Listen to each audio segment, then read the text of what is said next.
Buenas noches a todos, mi nombre es Mayra Jiménez, soy cristiana desde los 12 años y no sé si ustedes tienen alguna palabra en su corazón que la recuerdan constantemente o que les ha acompañado a lo largo de sus vidas. Yo tengo un salmo que sin duda me ha acompañado durante mucho tiempo y hasta el día de hoy lo recuerdo y quisiera que por favor abran sus Biblias en el Salmo 66 y me acompañen leyéndolo. En el versículo dice: aclamad a Dios con alegría toda la tierra, cantad la gloria de su nombre, poned gloria en su alabanza.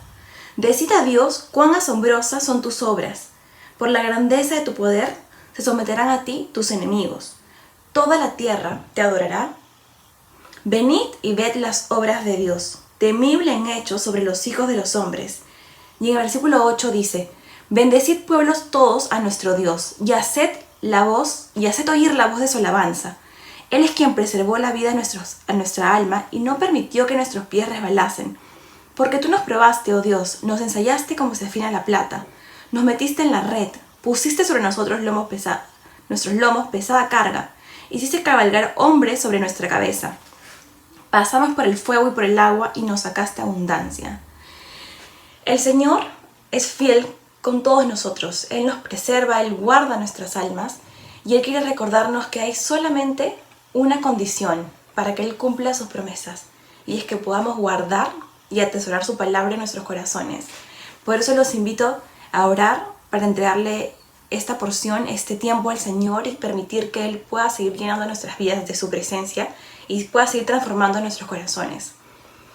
Señor Jesús, te damos gracias en esta noche por tu misericordia, por tu amor, por toda la abundancia que encontramos en tu presencia, porque nada nos falta, Señor.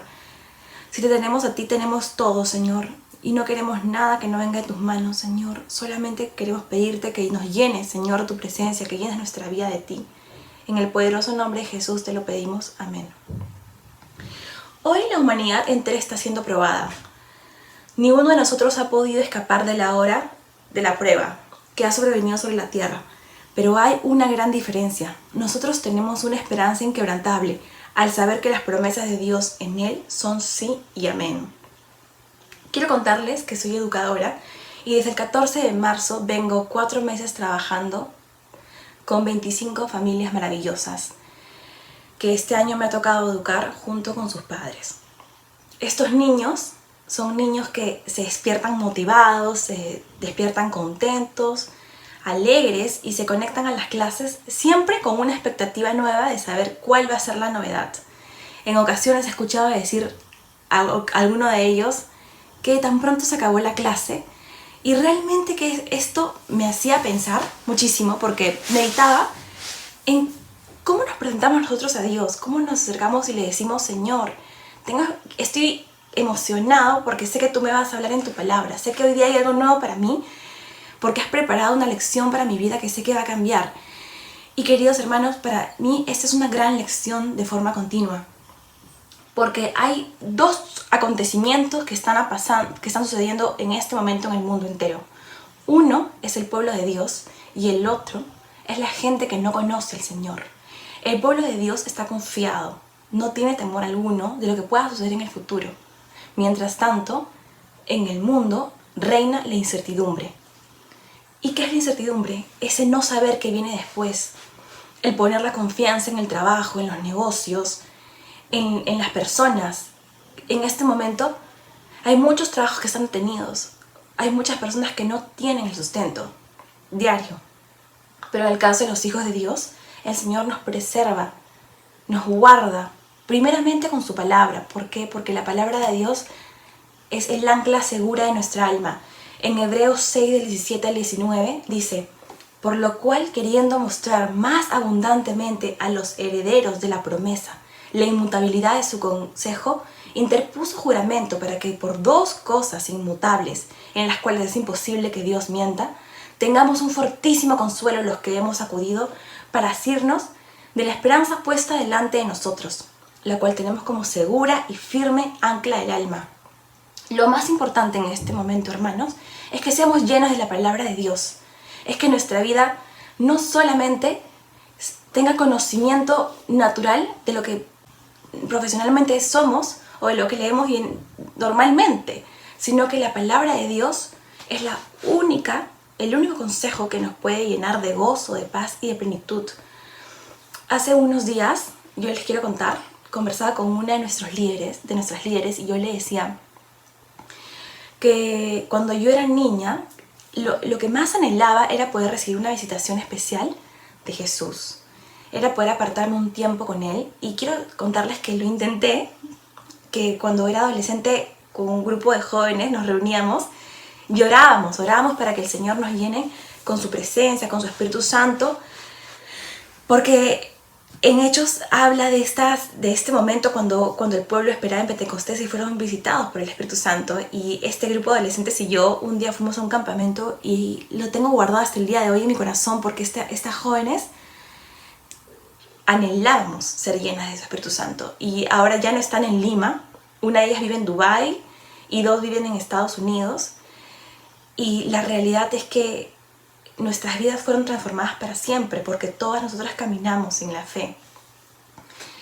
Y hay el caso de uno de estos hombres que pasó 3 días con el Señor, y fue el caso de Pablo, que había cumplido la ley, conocía las Escrituras desde toda su vida, era un hombre completamente docto.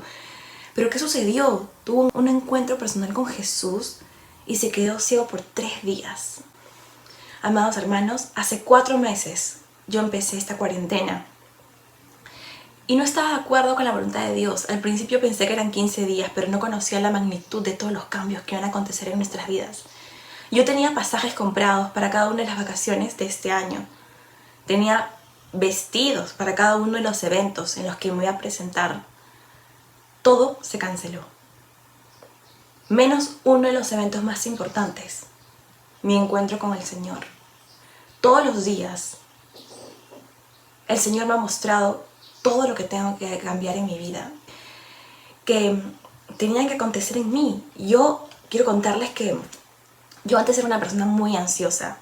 Los que me conocen de cerca saben que yo siempre he tenido muchas actividades que cumplir, y por alguna razón, cuando dentro de mi agenda yo escribía todas lo planificado, ¿no? Valga la redundancia. Y ¿qué sucede? Que yo cumplía un cafecito con una amiga, pero inmediatamente con mi amiga no podía disfrutar el tiempo porque sabía que tenía que venir algo más después de eso, que tenía que ir a cumplir alguna tarea o tenía que hacer algo del trabajo. Entonces siempre vivía pensando en el futuro. Era imposible para mí disfrutar el presente, cuando todos sabemos que hay un capítulo en Eclesiastés 3 que habla que todo es hermoso en su tiempo. Y yo hoy en día puedo decir que tengo un reposo que es indescriptible y que tengo muchas actividades, porque como educadora quiero contarles que los primeros meses simplemente dormía 5 horas porque tenía que adaptar todos los aprendizajes. Era una vida frente a la computadora diaria, revisando tareas, teniendo reuniones con padres, de los cuales no me quejo, sino más bien agradezco al Señor. Pero tengo una paz que no se asemeja a ninguna otra. Tengo alegría. Estoy contenta porque hoy día se terminan el primer periodo del año educativo y empieza el segundo, que tengo 15 días de vacaciones, y la realidad es que eso llena mi corazón de mucha paz porque no tengo ninguna ansiedad acerca del futuro. Porque lo más importante que aconteció en mi vida ha sido leer la palabra de Dios y encontrar el sustento perfecto para saciar mi alma. Pero sucede que hay un gran problema. ¿Cuál es la raíz de las preocupaciones dentro del pueblo de Dios? Y ahora los invito a leer Mateo 13, del 18 al 22. Y esta porción es muy importante porque Jesús, previamente a dar la explicación de la parábola de las semillas, Él va describiendo cómo Él hace una comparación entre Dios como el sembrador y nosotros somos la tierra. Pero ¿qué sucede en Mateo 13? Dice lo siguiente: Oíd pues vosotros la parábola del sembrador. Cuando alguno oye la palabra del reino y no la entiende, viene el malo y arrebata lo que fue sembrado en su corazón. Este es el que fue sembrado junto al camino. Y el que fue sembrado en pedregales, este es el que oye la palabra de Dios y al momento la recibe con gozo, tiene mucha alegría. pero no tiene raíz en sí, sino que es de corta duración, pues al venir la aflicción o la persecución por causa de la palabra, luego tropieza. El que fue sembrado entre espinos, este es el que oye la palabra, pero el afán de este siglo y el engaño de las riquezas ahogan la palabra y se hace infructuosa. Entonces, intenté darle una mirada y una comparación con mi rutina diaria de educadora y encontré lo siguiente. Si no hay un interés genuino en no solamente leer las escrituras, sino entenderla, vas inmediatamente a perder el significado de ellas. Si no tienes una constancia, una persistencia en leerlas, no va a haber duración y vas a tropezar. Si es que dejas que el afán y el engaño de las riquezas, ¿qué va a suceder con la palabra de Dios en tu vida? La palabra va a ser ahogada y nunca encontrarás el cambio que esperas en tu vida. Siempre estarás como en una montaña rusa. Hoy día feliz en el top, viendo todo con la perspectiva de Dios, y mañana abajo. Y algunos de ustedes quizás han podido experimentar que es una montaña rusa, cuando estás feliz, llegas arriba y te maravillas en lo más alto, pero pronto en la caída te privas. Y eso sucede cuando uno no tiene un apego a la palabra de Dios. Uno baja súbitamente y la experiencia que tu corazón se constriñe es el mismo. Pero la realidad, hermanos, es muchísimo más grave. Cuando tú pones alguna excusa y rechazas tener un estudio de la palabra de Dios, ojo, ya no se trata solamente de leerla superficialmente, sino de ahondar en ella, no estás rechazando un libro más. Estás rechazando a Cristo, a Jesús, al Logos, al Verbo. La Biblia dice en Juan 1:1, en el principio era el Verbo, y el Verbo era Dios. El Verbo era con Dios, y el Verbo era Dios. Querido joven, Dios no solo quiere que tú aprendas los versículos bíblicos de memoria, desde Génesis hasta Apocalipsis. No quiere que memorices y que lo digas de paporreta. En lo natural, recordar conceptos o definiciones de paporreta o de memoria no te han servido en la vida. Si no es así, voy a hacer una prueba. ¿En qué año se creó el primer Congreso Constituyente de la República del Perú? Les aseguro que muy pocos recuerdan que fue en el año 1822. Ya sé, voy a hacer una pregunta un poco más fácil. ¿Quién fue el escritor tan famoso que escribió las tradiciones peruanas? Muy pocos recuerdan que fue Ricardo Palma. Este ejercicio lo hice únicamente para probarles que aprender un contenido, información sin significado o el entendimiento pleno y la aplicación correcta no nos sirve de nada. Y en la palabra de Dios sucede lo mismo. Si no meditamos en la palabra de Dios, si no reflexionamos, cuando venga un momento de adversidad o cuando venga un momento de gozo, nunca podremos darle un sentido, el sentido correcto a los propósitos de Dios en nuestras vidas. Y seremos como esas semillas infructuosas, relatadas en la parábola del sembrador, que ante la primera insatisfacción, ante el primer desengaño, o ante el primer engaño, se vuelven infructuosas. Vaya la redundancia. No dan fruto y no son de bendición. Winston Churchill, el primer ministro de Inglaterra, al vencer a la Alemania nazi, dijo una vez: lo más valioso en este mundo es la verdad, tan valioso que a menudo se ha defendido con una barricada de mentiras. Y esto es algo muy grave y muy real en estos tiempos.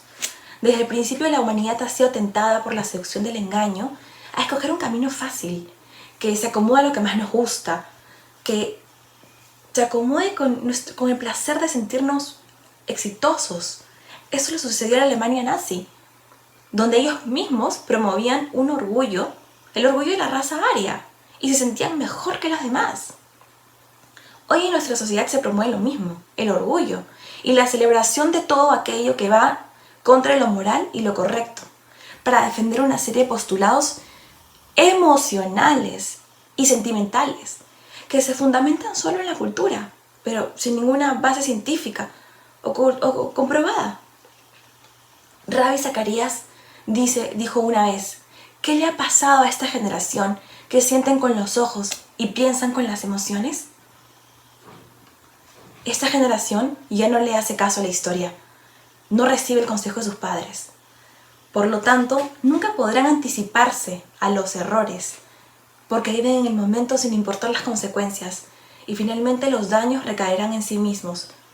Por eso hay tantas decepciones, frustraciones, y hoy en día las terapias emocionales abundan.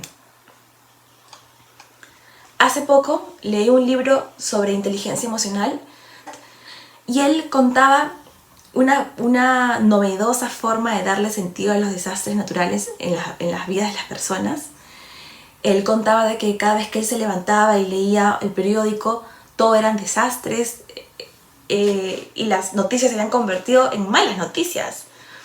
Entonces, él empezó a ser muy famoso y muy reconocido, no solamente en el mundo de la psicología, sino también en el mundo de la educación, porque él empezó a hablar de la inteligencia emocional y sobre cómo hacer frente a la adversidad únicamente con optimismo. Y de este modo él ha hecho millones, dando conferencias y escribiendo libros. Pero la palabra de Dios nos enseña un concepto muchísimo más alto, capaz de transformar y tocar tu corazón y tu mente. Y eso se llama reposo. Pero solamente hay una condición para este reposo. Y está en Hebreos 12:2, donde dice: puestos los ojos en Jesús, el autor y consumador de la fe. Jesús ya lo hizo todo. El reposo es descansar, es confiar, es saber que Él nos sustentará.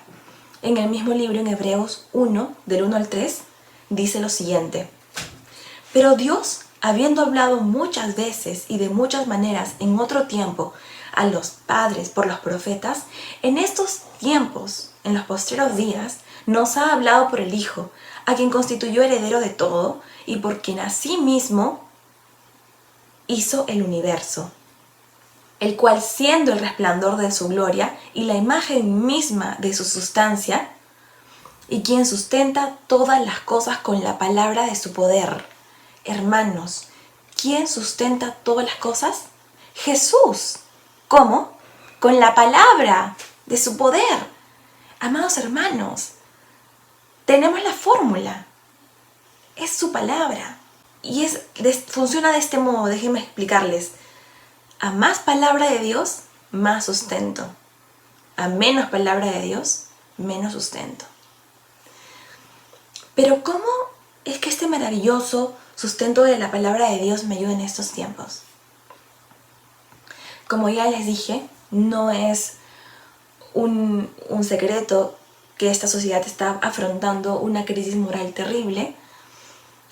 Un gran porcentaje de nuestra nación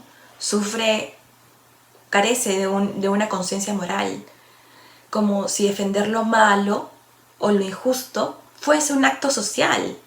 Injusticias como los abortos, divorcios, prejuicios, las leyes antinaturales, el feminismo. Hoy existe una serie de pensamientos y posturas que buscan darle sentido y significado a este grupo de pecados. Los medios de comunicación y la mayoría de películas nos ha hecho creer que esto está bien y que debe ser normalizado. Sinceramente, y en lo personal, yo no tengo mucho tiempo de ver televisión. Pero hay algo que trato de hacer y es que leo el periódico. Y la realidad es que hoy en día prefiero mucho más leer aquellos que tienen datos estadísticos e información sintetizada y objetiva a leer periódicos o ver las noticias, cuando reconozco que las personas tienen una cosmovisión que busca normalizar aquellas situaciones inmorales que ya nombré. Amado joven, yo sé que muchas veces has oído hablar de un joven en la Biblia llamado Daniel y cómo sus oraciones pudieron transformar toda una nación. Y gracias a sus oraciones todo su pueblo volvió a formarse, porque recuerdan que el rey Ciro dio permiso para que puedan volver a reconstruir Jerusalén. Amados jóvenes, hoy quiero hablarles de otro hombre, de un joven como tú, de Tito. Pablo decía de él que era un verdadero hijo en la común fe. Qué precioso la palabra verdadero. Pensar en la verdad es como que su vida no solamente estaba lleno de palabras, de conocimiento, sino que su actitud y su comportamiento era real. Este joven conocía la palabra de Dios y la sana doctrina, y el consejo de Pablo fue, en Tito 2, del 7 al 8, presentándote tú en todo tiempo como ejemplo de buenas obras, en la enseñanza, mostrando integridad, seriedad, palabra sana e irreprochable, de modo que el adversario se avergüence y no tenga malo que decir de vosotros.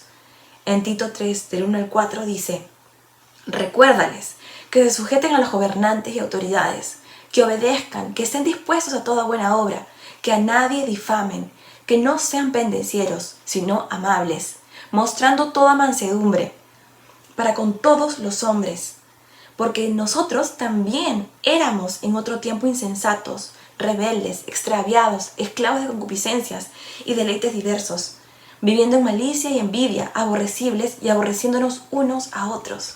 Dios quiere que tú y yo seamos verdaderos hijos en la fe. Y en el caso de Jesús sucedió lo mismo. Jesús tuvo que dar testimonio de sí frente a Pilato. En Juan 18, el 37 al 38 vemos, donde le dijo entonces Pilato, luego, ¿eres tú rey? Respondió Jesús, tú dices que yo soy rey. Yo para esto he nacido y para esto he venido al mundo, para dar testimonio de la verdad. Todo aquel que es de la verdad oye mi voz, le dijo Pilato. ¿Qué es la verdad? Mi pregunta para ti, joven, es, ¿estás listo? No solamente para vivir en la verdad, sino para representar la verdad de Jesús en tu vida. ¿Qué pasaría si es que el día de mañana un profesor que enseña todo lo contrario a tu fe te hace preguntas científicas? Puede ser que te toque un profesor evolucionista o un profesor ateo. Esto me ha sucedido a mí también. ¿O estamos listos para afrontar los problemas que en la actualidad con la pandemia nos está obligando a vivir? ¿Tienes la fe suficiente para defender la palabra de Dios y sus promesas en tu vida el día de hoy cuando todo va en contra de nosotros? No quiero sobrecogerte con tantas preguntas. Solo quiero invitarte a seguir el ejemplo de Jesús. Jesús tenía 4 fundamentos en su vida que quiere que tú y yo los tengamos. Número 1, Jesús conocía su origen. Jesús conocía su propósito. Jesús tenía un sentido para su ministerio. Jesús conocía claramente que su hogar no estaba en este mundo. Él es la verdad. Y hay un versículo que en esta temporada, amados hermanos, ha llenado mi corazón. Y está en 1 Juan 5:13. Y se las voy a leer. Os escribo estas cosas a vosotros, que creéis en el nombre del Hijo de Dios, para que sepáis que tenéis vida eterna. Dios quiere que sepas que tienes vida eterna.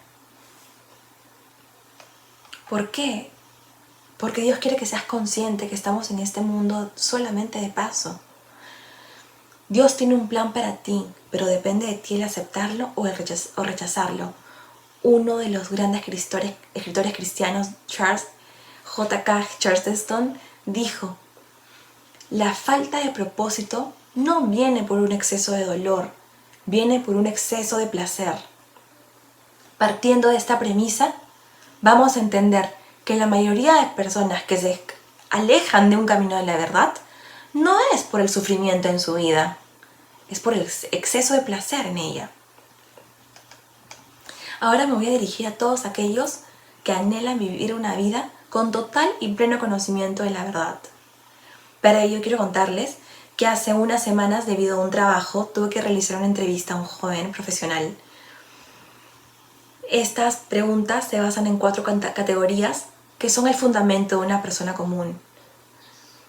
Voy a contarles el contexto de este joven.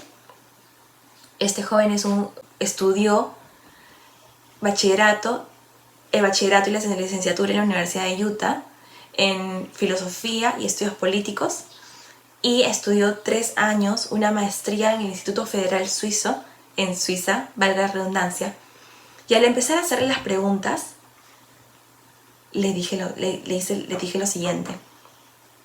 Le pregunté, ¿de dónde vienes? Y él me respondió lo siguiente, soy agnóstico, no me pronuncio sobre esta pregunta.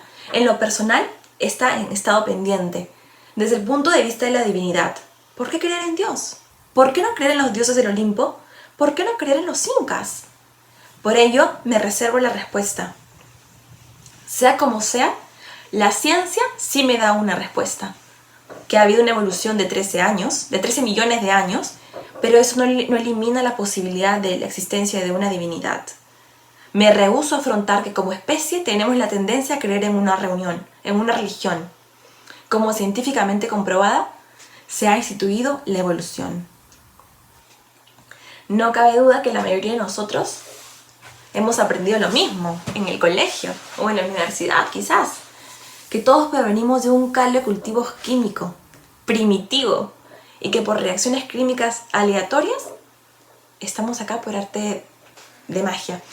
Y de esto me puedo reír un poco porque les comento que hace algunas semanas le vengo enseñando química a unas niñas y algo que hemos descubierto en la química es que después de un cambio químico por el calor, la combustión, no se produce nada nuevo. Al contrario, aparece la corrosión, la destrucción o la desintegración de los compuestos o de la materia.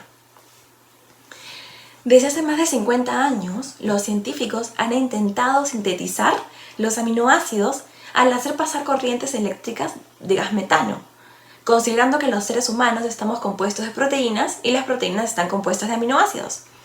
Pero hace pocos años, Fred Hoyle, con otro científico, descubrieron que solamente existe una probabilidad entre 10 elevado a la potencia de 20 de que los aminoácidos requeridos con las proteínas perfectamente indicadas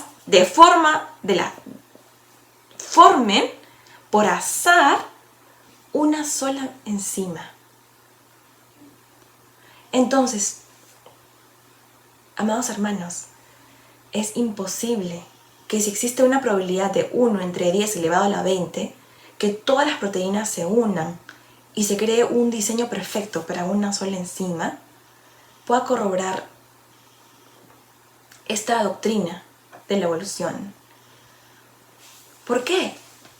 Porque, ¿cómo podríamos explicar la creación de todos los animales que existen en la Tierra o en el océano?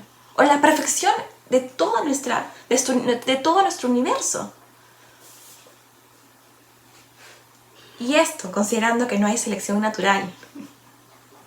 Y ni pensar en el ADN del ser humano, donde los científicos han descubierto que solamente se llenarían 1000 libros con 1000 páginas con toda la información. Las posibilidades no existen. Darle sentido al origen de nuestra vida en la evolución es quitarle el propósito, la razón y la trascendencia al ser humano. Es suponiendo que no tenemos ningún motivo para existir. Fundar una creencia en el darwinismo y en la evolución nos va a llevar directamente al racismo, haciendo que la gente piense que es mejor que otra. En el caso de Hitler, él fundamentó el genocidio judío, afirmando que eran una raza inferior. Y él mismo hizo la selección. ¿Por qué? Porque Jerry Bergman, en el libro Hitler y la perspectiva darwiniana, explican cómo su vida o cómo el genocidio judío sucedió porque se inspiró en Darwin. Hoy en día el aborto y la eutanasia son administrados porque simplemente son seres humanos que son considerados que ya no encajan en esta sociedad. Creer en la evolución es sin duda favorecer el odio entre razas, es favorecer el racismo. No hay nada de modernismo en ello. Identificamos entonces por completo que el darwinismo nos aleja de una necesidad y una autoridad moral que nos lleva a valorar la vida de otros como si no fuesen importantes, y por ello será imposible valorar nuestra propia vida porque no tendremos un sentido claro ni un propósito, olvidando que fuimos creados por un Dios hechos a su imagen y semejanza. Y la siguiente pregunta es la que muchos nos hemos hecho antes de empezar la universidad o al terminar el colegio. ¿Qué sentido tiene mi vida? Este joven me respondió lo siguiente: mi vida tiene un sentido existencialista, pero la realidad es que cada uno le da el sentido que quiere. No es necesario tener una respuesta a esta pregunta. No es importante tomarte la vida demasiado en serio. Cada uno puede tener una respuesta personal. Tú tienes que disfrutar la vida cumpliendo valores éticos y morales. La vida es demasiado importante para pensar en cosas serias. ¿Por qué tomarte la vida en serio? Cumple la vida. No hay grandes sentidos para ti. No digo que no seas importante, que no sea bueno e importante que pienses en eso, pero no puedes consumir tu vida pensando en esto. Ahora, ya es suficiente la ansiedad que nos produce el fracaso profesional. Debemos aceptar, buscar, dejar algún legado profesional. Del mismo modo, si no nos va bien, tenemos que aceptarlo.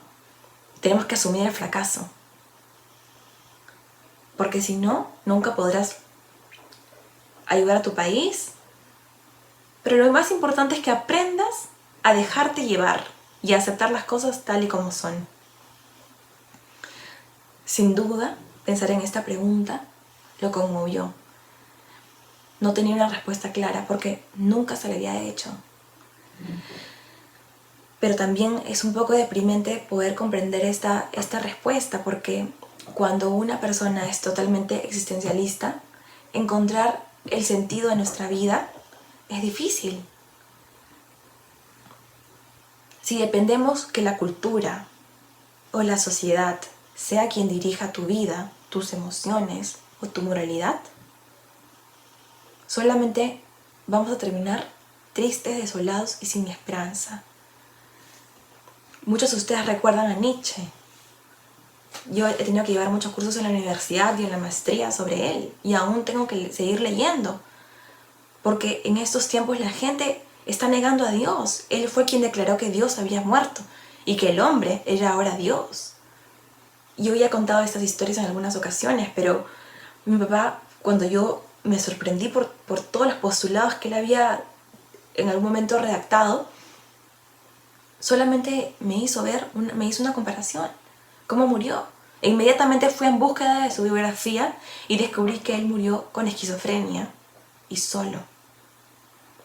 Y la Biblia nos habla de otro hombre, un rey, que había asumido su compromiso, digamos profesional, pero también espiritual correctamente. Fue el rey David.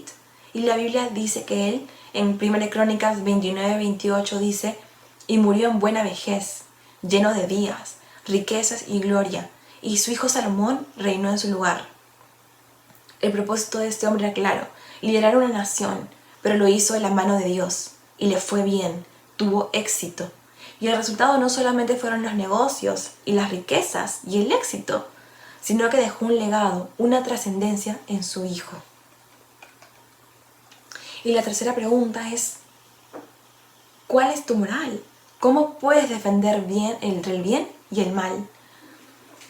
Y él me respondió: hay ciertas cosas en cuestión de ética. La moral es según la sociedad donde vives, quien determina la moral universalmente. Hay también convenciones en la cultura. Matar es malo, hacer daño es malo, psicológicamente dañar a otros es malo. Sin embargo, en el Perú, aparte de estas normas universales, la tendencia que tenemos es aprovecharnos del otro, como si fuera un beneficio. La conciencia moral en nuestra sociedad se ha deteriorado, porque arruina a todos. La corrupción, aprovecharse del otro, es la moral de la sociedad limeña. Y me pregunto, qué asombroso, y es real, que todos podamos ver que la sociedad limeña tiene una especie de moral, ¿no? El aprovecharnos del otro, el uno del otro. Y es así como vivimos, que es un poquito de darwinismo, ¿no? De el más débil, me aprovecho de él.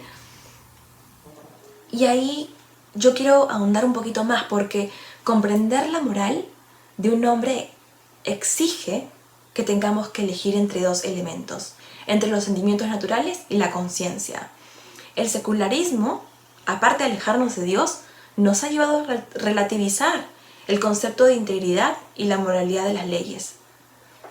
ya que el modernismo y la cultura grita y clama igualdad, respeto, basados en normalizar las conductas inmorales. Cuando una persona se pierde el respeto a sí mismo, por ir en contra de su conciencia, la corrupción tomará el control de su vida. Y una vez más hago referencia al darwinismo, la supervivencia del más apto. Cabe resaltar, hermanos, que el dueño de la sociedad limeña es el orgullo. ¿Por qué? Porque ese es el motivo en el cual muchos de nosotros en el momento hemos caído al aprovecharnos del otro. Queremos dar una imagen de éxito, queremos dar una imagen de qué bien me va, queremos publicar en nuestras redes sociales lo increíble exitosos que somos en los negocios o en la parte profesional.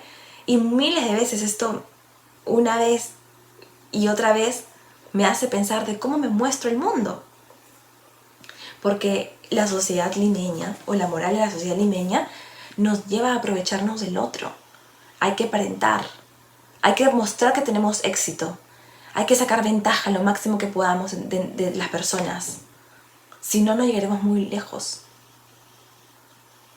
Pero amados hermanos, detrás de este engaño de orgullo se esconden otros pecadillos, como la codicia, la avaricia, la envidia, la lujuria, las conductas anti Dios.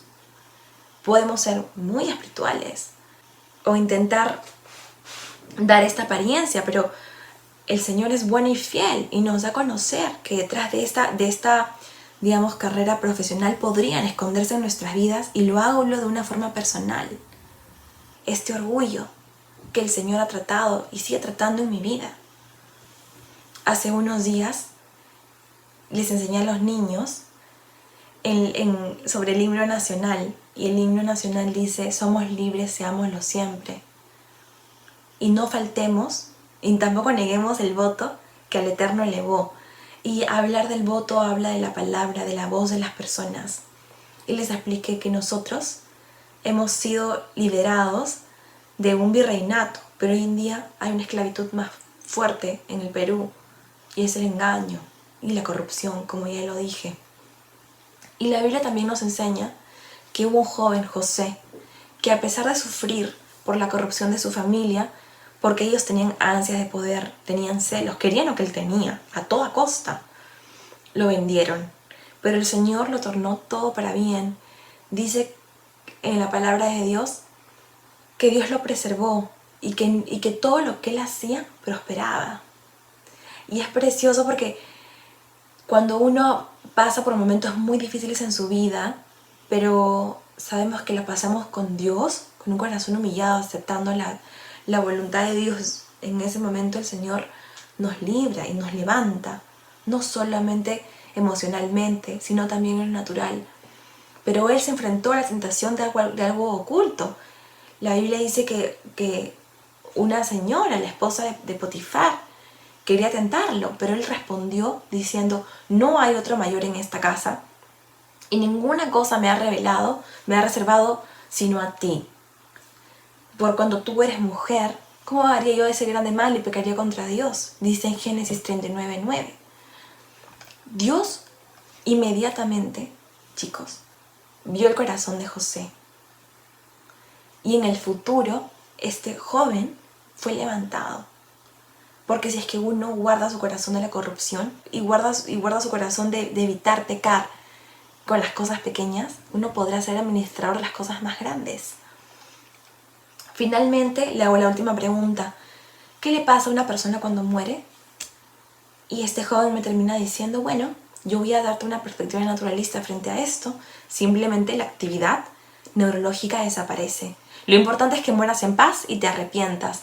Hubiera sido bueno tener una familia con una continuidad biológica moral, pero lo más importante de esto es arrepentirte antes de morir.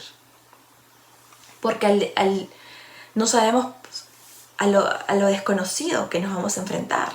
Es importante morir en paz. Y esta respuesta emocionó mi corazón porque él habla dos cosas. Él habla de enfrentarse a lo desconocido. Y para enfrentarnos a lo desconocido es necesario arrepentirnos. ir en paz.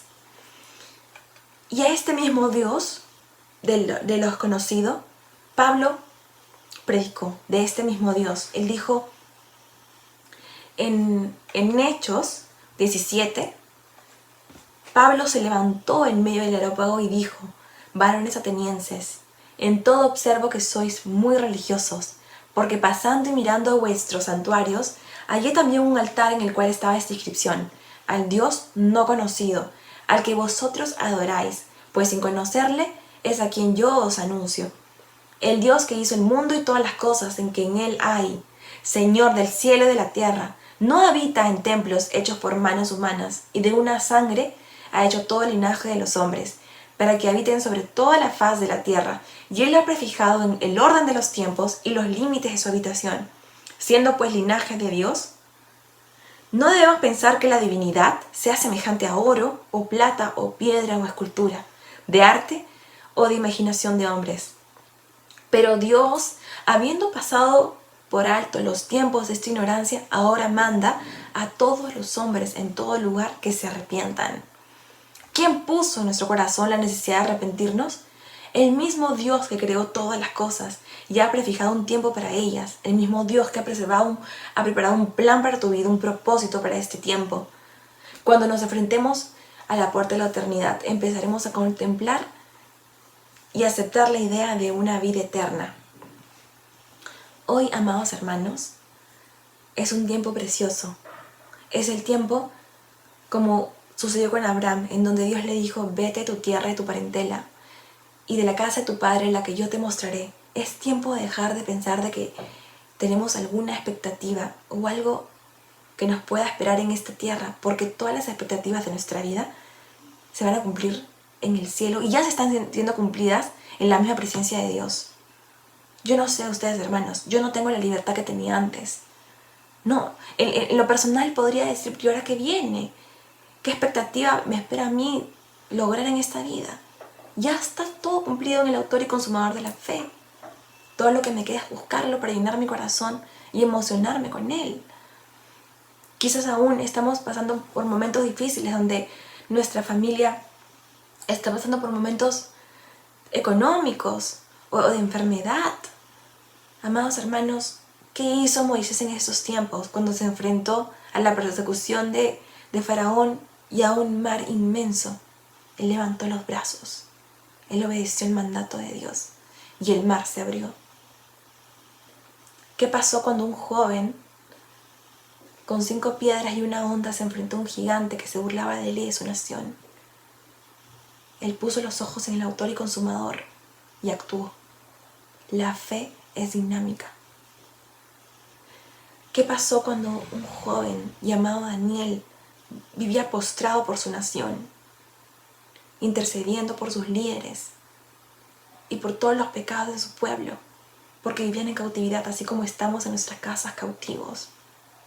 Él se humilló y oró, y el Señor le respondió. Ellos, hermanos, se enfrentaron a un sinfín de imposibilidades, porque en medio de la imposibilidad es donde la fe es manifiesta. En medio de nuestro cautiverio, en nuestras casas, 2 cosas pueden suceder. Es que veamos el poder de Dios actuar si creemos a su palabra y si lo buscamos de día y de noche, sin desanimarnos, y ser despertados y poder vivir en el gozo y en la victoria que Él vive. Amados hermanos, ellos desafiaron lo imposible y hoy día Dios quiere que tú puedas con tus ojos desafiar lo imposible y ver la gloria de Dios. Y el resultado, queridos jóvenes y hermanos, es que la Biblia dice que Dios no se avergüenza de llamarse Dios de ellos. Hoy todo el mundo puede estar en incertidumbre y en nuestra contra, pero este es el momento para levantarnos y proclamar a gran voz: esta es la victoria que ha vencido el mundo, nuestra fe.